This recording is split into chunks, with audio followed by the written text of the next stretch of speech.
Hello, students. Today we will revise Is Matter Around Us Pure? Okay, we will do a quick revision of this chapter. See, matter. What is matter? Matter क्या होता है? Anything which occupies space and has mass. है ना, जो क्या करता है कि जिसका कोई मास होता है और वो कोई स्पेस ऑक्यूपाई करता है वो मैटर होता है. ठीक है. मैटर में हम सबसे पहले देखेंगे मिक्सचर और प्योर मिक्सचर के बारे में. ठीक है, mixture and next is pure substance. Okay, तो पहले हम मिक्सचर के बारे में देख लेते हैं.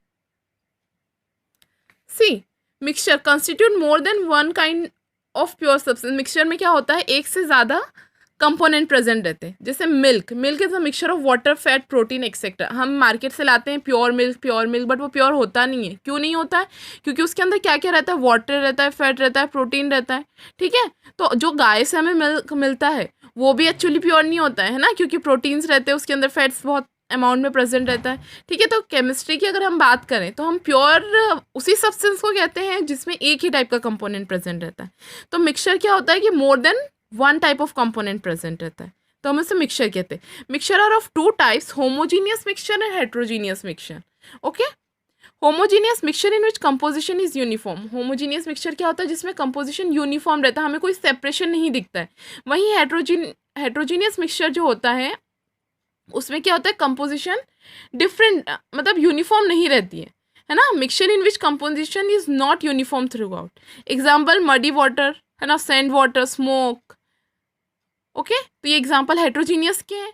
होमोजीनियस की अगर हम बात करें तो मिक्सचर ऑफ ऑक्सीजन, वेपर्स, है ना, कार्बन डाइऑक्साइड, तो ये होमोजीनियस मिक्सचर है. ओके, अगर एयर की हम बात करें तो एयर के पार्टिकल्स क्या हमें अलग अलग दिखते, नहीं दिखते. ठीक है, तो वो क्या होगा, होमोजीनियस का एग्जाम्पल होगा.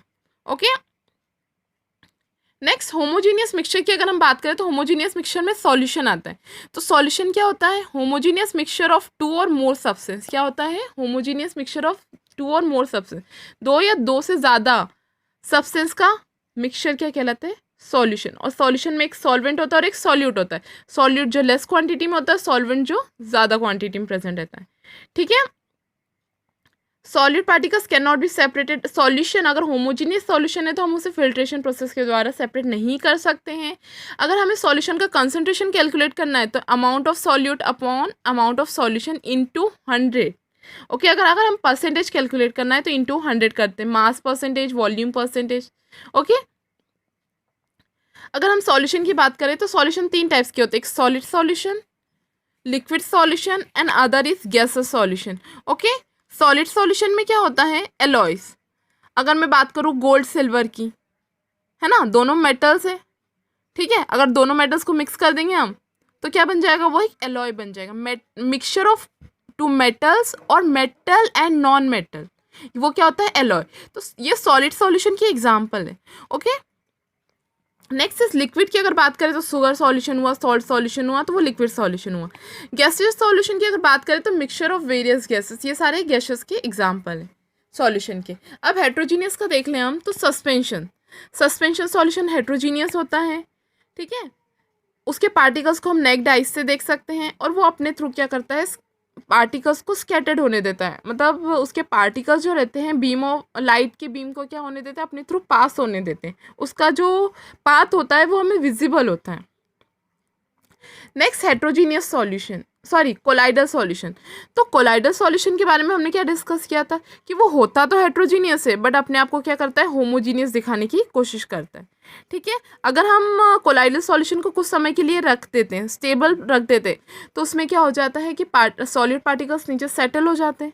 ठीक है, और ये भी अपने थ्रू क्या होता है, स्कैटर्ड लाइट के पाथ को विजिबल करता है, मतलब ये टिंडल इफेक्ट शो करता है. ठीक है, next is pure substance made up of only one kind of particles, है ना. कौन से, अगर सब्सटेंस सिर्फ वन काइंड ऑफ पार्टिकल से मिलकर बने हैं तो वो क्या होंगे, pure substance. For example oxygen, sulphur, carbon dioxide. ठीक है, ये प्योर सब्सटेंस के एग्जांपल्स हैं. प्योर सब्सटेंस दो टाइप्स के होते हैं, compounds and elements. Compounds and elements, तो एलिमेंट्स की हम प्रॉपर्टीज देख लेते हैं. सी, एलिमेंट्स आर दो substances that can't be broken into simpler substance. Elements ऐसे सब्सटेंस है जिन्हें हम और सिंपल सब्सटेंस में ब्रेक नहीं कर सकते हैं, जैसे कि सल्फर, ऑक्सीजन, बोरॉन. ठीक है, इनके कैरेक्टरिस्टिक्स क्या है, ये एटम से बने होते हैं, इनकी फिजिकल और केमिकल प्रॉपर्टीज सेम होती है जिन एटम से ये मिलकर बने हुए हैं, ठीक है।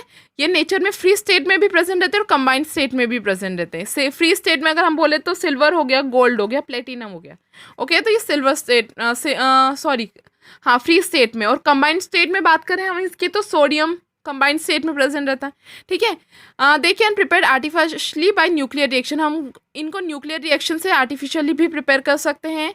एलिमेंट जो होते हैं वो सॉलिड, लिक्विड, गैसेस तीनों स्टेट में प्रेजेंट रहते हैं। नेक्स्ट, एलिमेंट्स 3 टाइप्स के होते हैं, metals, non metals and metalloids. सभी को पता है मेटल्स, नॉन मेटल्स और मेटलॉइड्स की प्रॉपर्टी क्या होती है। Metals are have tendency to lose electron, non metals have tendency to gain electron, और मेटलॉइड्स क्या होते हैं, जो मेटल और नॉन मेटल दोनों की प्रॉपर्टी शो करते हैं। Next is compounds. कंपाउंड्स कौन से होते हैं, जो मोर देन 2 और सब्सटेंस से मिलकर बने होते हैं एक होल नंबर रेशियो में, जैसे कि वाटर हुआ, NaCl, ये क्या हुआ, कंपाउंड्स। कंपाउंड्स क्या है, होमोजीनियस होते हैं नेचर्स में। इनकी प्रॉपर्टीज इनके कंस्टिट्यूएंट एटम से एंटायरली डिफरेंट होती है। इनको फिजिकल मेथड से सेपरेट नहीं किया जा सकता है। इनका मेल्टिंग और बॉइलिंग पॉइंट भी फिक्स नहीं होता है, okay. And next is separating component of mixture, okay. Separating component of mixture, see this table, we have discussed this table in our last video, okay. There are some different techniques are given from which we can separate components.